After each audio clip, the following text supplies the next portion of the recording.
بیت المقدس داسې لرغونی ښار چې قدامت یې تر 5000 ډیرو کلونو ته رسیږي. د نومونو ډیروالی هم تاریخي ژوروالی څرګندوي. د دغې سیمې اوسیدونکو په بېلابېلو زمانو کې په مختلفو نومونو یاد کړی دی. کنعانیانو چې له میلاد 3000 کاله وړاندې دغې سیمې ته ورمهاجر شوي وو اورسالیم باله، یعنې د سولې او امن ښار، چې یروشلم هم د همدې کلمې څخه اخیستل شوی دی. وروسته بیا د یونانیانو په زمانه کې د ایلیا په نامه وپېژندل شو چې معنا یې د الله کور وه. د کنعانیانو تر ټولو ستر کار دا و چې له جیحون څخه یې د بیت المقدس ښار ته د اوبو رسولو لپاره یو کاریز آباد کړ چې اوس د عین سلوان په نامه یادیږي او عیسایان ورته ډېر د درنښت په سترګه ګوري. د حضرت عیسی علیه السلام له میلاد نږدې 1000 کاله وړاندې بیت المقدس د حضرت داود علیه السلام تر واک لاندې راغی. مدینه داود نوم یې پرې کېښود. د پاچاهۍ ماڼۍ او څو نورې کلاګانې یې ودانې کړې او 40 کاله یې پرې واکمني وکړه. تر هغه وروسته یې زوی حضرت سلیمان علیه السلام واک ته ورسېد. 33 کاله واکمني یې وکړه او د قدس تاریخي جومات یې ودان کړ. د حضرت سلیمان علیه السلام تر وفات وروسته یې زوی رحبعام پاچا شو، خو د هغه په زمانه کې دولت وویشل شو او د دغه لرغوني ښار نوم اورشلیم کېښودل شو.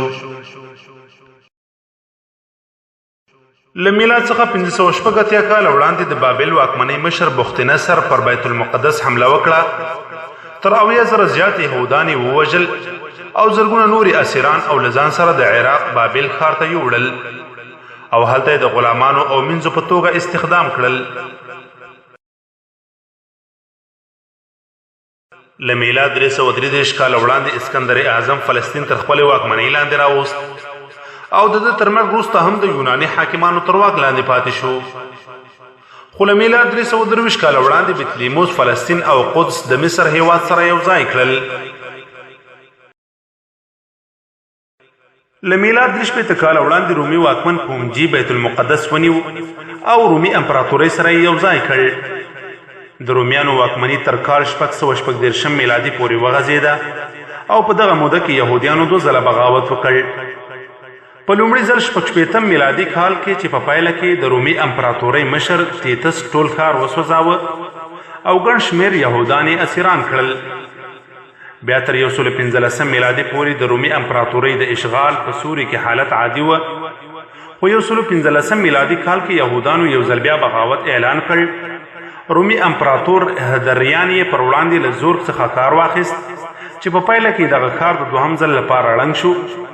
یهودان ترې وشړل شول، نوم یې ایلیا کېښودل شو او د یهودانو پر اوسېدو بندیز ولګېده. په کال 395 میلادي کې رومي امپراتوري په 2 برخو وویشل شوه. فارسیانو له دغه فرصت څخه ګټه پورته کړه او په کال 614 میلادي کې پر بیت المقدس یرغل وکړ او 14 کاله یې پرې واکمني وکړه. خو په کال 628 میلادي کې بیرته رومیان غالب شول او بیا تر اسلامي فتح پورې د رومیانو تر حکومت لاندې وه. په کال 621 میلادي کې قدس د بشریت د ستر لارښود حضرت محمد صلی الله علیه وسلم کوربه وه. رسول صلی الله علیه وسلم په شپه کې په ویښه له مسجد حرام څخه تر بیت المقدس او له هغه ځایه بیا د اسمانونو په سفر ولاړ. په کال 640 میلادي کې د حضرت ابو عبیده ابن جراح رضی الله عنه په مشرۍ اسلامي لښکر رومیانو څخه جګړه وګټله او بیت المقدس یې کلابند کړ. په بیت المقدس کې د کلیسا مشر سفرونیوس په دې شرط د بیت المقدس سپارلو وعده وکړه چې په خپله به د مسلمانانو خلیفه حضرت عمر فاروق تشریف راوړي. حضرت عمر رضی الله عنه یې دغه شرط ومانه او په خپله د بیت المقدس فتح ته ولاړ او د رومیانو سره د العهدة العمریه په نامه یوه معاهده وکړه چې له مخې به یهودان په بیت المقدس کې نه اوسیږي. د جزیه په بدل کې رومیانو ته دیني ازادي ورکړه او د دغه لرغوني ښار نوم یې له ایلیا څخه قدس ته بدل کړ.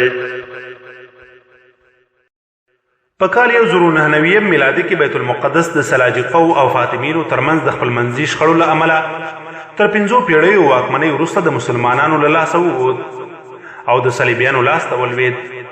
کله چې صلیبیان بیت المقدس ته ننوتل، سمدلاسه یې لسګونه زره مسلمانان شهیدان کړل او د اسلامي مقدساتو سپکاوی یې وکړ.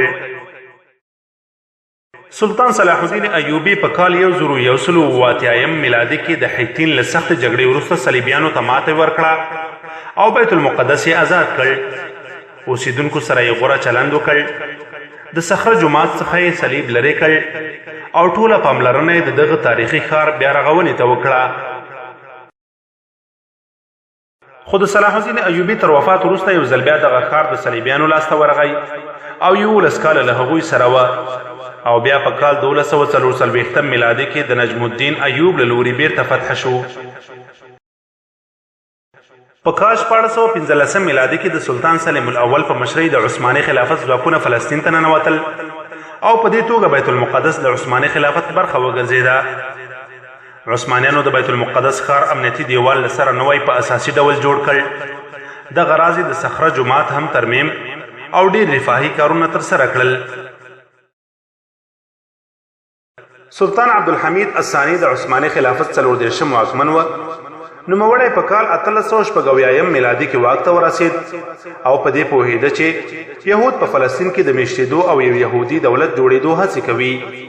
همدا لامل و چې د یهودي مشر هغه غوښتنه یې رد کړه چې غوښتل د فلسطین دروازه د دوی د مهاجرینو لپاره پرانیزي او د غرازي د فلسطیني ځمکو د خرڅلاو د غوښتنې په ځواب کې یهودي مشر هرتزل ته ولیکل زه د اسلامي هیوادونو آن یو لویست خاوره هم نشم خرڅولی ځکه دا زمانه زما د ملت ملکیت دی.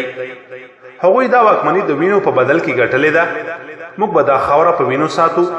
زموږ لښکر به هیڅکله د دې خاورې په پرېښودلو راضي نشي او د دې خاورې د ساتلو په لاره کې به مرګ غوره کړي. نوموړي د یهودو د مخنیوي لپاره یو فرمان صادر کړ چې له مخې هیڅ یهودي فلسطیني خاورې ته نشي ننوتلی مګر زیارت کوونکي کولی شي چې د 50 ترکي لیرو په بدل کې د 11 ورځو لپاره فلسطین ته ولاړ شي. په دې توګه بیت المقدس تر لومړۍ نړیوالې جګړې پورې د عثماني خلافت برخه وه. خو په لومړۍ نړیواله جګړه کې د عثمانیانو تر ماتې وروسته یې دغه تاریخي او ارزښتناک ښار هم له لاسه ووت. په کال 1919 میلادي کې فلسطین د بریتانیا له لوري اشغال شو او ملګرو ملتونو هم د بریتانیا اشغال ته اجازه ورکړه. بیت المقدس د اشغال شوي فلسطین پلازمینه وټاکل شوه او له همدې وخته فلسطین ته د یهودانو په راتګ کې د پام وړ زیاتوالی راغی. په 1948 میلادي کې بریتانیا اعلان وکړ چې اشغال پای ته رسوي او ټول عسکر له فلسطین څخه باسي.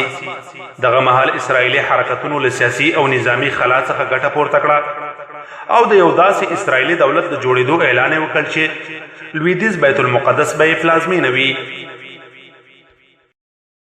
که څه هم د فلسطین د ازادۍ لپاره د مسلمانانو له لوري د اشغال لومړۍ ورځې هڅې پیل شوي او د اسرائیلو پر وړاندې جګړې هم شوي. خو په کال 1987 میلادي کې د شهید شیخ احمد یاسین له لوري د حماس په نوم یو مقاومتي خوځښت تاسیس شو چې ورسره د خپلواکۍ هڅې ځواکمنې او ګړندۍ شوې. د اسرائیلو او حماس ترمنځ څو ځله خونړۍ جګړې شوي چې په هر وروستۍ کې د تیرې په پرتله حماس خپل ډیر قوت څرګند کړی دی. د حماس او اسرائیلو ترمنځ د روان 2021 میلادي کال د مۍ میاشتې په 10 پیل شوې 11 ورځنۍ جګړه کې حماس او نور مقاومتي ډلو په اسرائیلو دومره ډیر توغندي وویشتل چې د 2014 میلادي کال په ټوله د 50 ورځنۍ جګړه کې نه وویشتلي او په خپله اسرائیلي جنرالانو هم په دې اعتراف وکړ چې د حماس تازه بریدونه بې مخینې دي او اسرائیل په بشپړ مهارولو کې پاتې راغلي دي.